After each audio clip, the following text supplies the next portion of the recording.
আমরা কেন্দ্রীয় কমিটির কর্মসূচি হিসাবে আমাদের যে বিক্ষোভ মিছিল পূর্বে আমরা সুন্দরভাবে সম্পন্ন করেছি।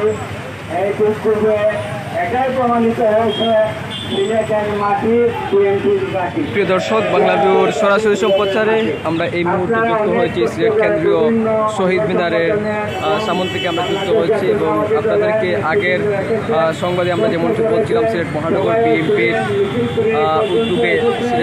বিএনপির উদ্যোগে দ্রব্যমূল্যের ঊর্ধ্বগতির প্রতিবাদে মহানগর বিএনপি নেতৃবৃন্দরা বিক্ষোভ মিছিল করেছেন। এতে যুবদল, ছাত্রদল, অঙ্গ সহযোগী সংগঠনের নেতাকর্মীরা অংশ নিয়েছেন এবং এখন তারা সিলেট কেন্দ্রীয় শহীদ মিনারে এসে সংক্ষিপ্ত পথসভা করছেন এবং সংক্ষিপ্ত পথসভায় এই মুহূর্তে বক্তব্য রাখছেন সিলেট মহানগর বিএনপির আহ্বায়ক আব্দুল কাইম জালালি পঙ্কিব এবং পুরো এলাকায় কিন্তু